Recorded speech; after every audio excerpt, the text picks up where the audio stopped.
येणाऱ्या काळामध्ये महाराष्ट्रात खूप वाईट परिस्थिती निर्माण होणार आहे। आपली जी काही जुनी मंदिरं आहेत ती आपण जोपासली पाहिजेत, परंतु असं चित्र बघायला मिळणार नाही, कारण की लोकच त्या प्रकारची झालेली आहेत। अक्षरशः हा व्हायरल झालेला व्हिडिओ तुम्ही पहा, ही लोक कुठे उभी आहेत आणि काय करतात यांना भान अजिबात नाही। आता हे मंदिर आहे तुळजापूर भवानी मंदिर। हे मंदिर जे आहे खूप प्राचीन मंदिर आहे। अगदी छत्रपती शिवाजी महाराज या मंदिरात येत होते, त्यांचं वास्तव्य तिथे होतं, परंतु या नराधमांना याची थोडीसुद्धा अक्कल नाही, यांना अजिबात लाज वाटत नाही। आता नक्की प्रकार काय घडलेला आहे ते पहा। आता हे तुळजापूर भवानी मंदिर आहे, इथे शाब्दिक वाद झाला होता आणि शाब्दिक वाद झाल्यानंतर त्याचं रूपांतर कशा प्रकारे झालेलं आहे ते पाहू शकता। अगदी आई बहिणीवरून शिव्या इथे देत आहेत आणि त्यानंतर हातामध्ये जे काही येत आहे, नारळ असू द्या किंवा कुठली वस्तू असू दे, ते एकमेकांना फेकून मारत आहेत आणि आई बहिणीवरून शिव्या देत आहेत। तर असे प्रकार अक्षरशः तुळजापूर भवानी मंदिरामध्ये घडलेले आहेत आणि घडतच राहणार आहेत, कारण की याला सर्व जबाबदार लोकच आहेत।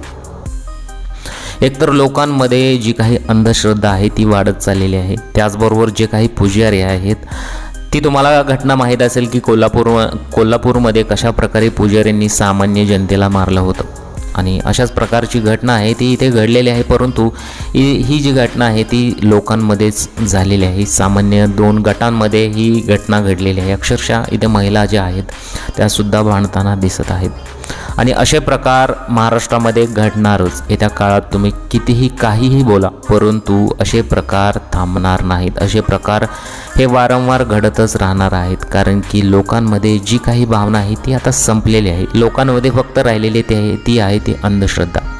खरोखरच ज्या काही तुळजापूर भवानी मंदिर असू द्या किंवा कुठलेही मंदिर असू दे, ते आपण खरोखरच जोपासलं पाहिजे। अंधश्रद्धा न पाळता खरोखरच त्या मंदिराला जोपासणं खूप गरजेचं आहे, परंतु लोकांमध्ये अशा प्रकारच्या भावना निर्माण झालेल्या आहेत की अक्षरशः आई बहिणींच्या शिवाय या मंदिरात दिल्या गेल्या जातात, भांडणे केली जातात आणि त्यानंतर मग स्वतःला आपण देवाला मानतो अशा प्रकारचा फक्त वाव आणणे आणि त्यानंतर अशा प्रकारचं कृत्य करणे। अशा प्रकारे ही संपूर्ण घटना घडलेली आहे। खरोखर तुम्हाला या घटनेबद्दल काय वाटतं? अशा ठिकाणी खरं तर लोकांनी जाऊच नाही। जिथे गर्दी आहे, जिथे पावित्र्य अजिबात नाही, त्या ठिकाणी लोकांनी जाऊ नये।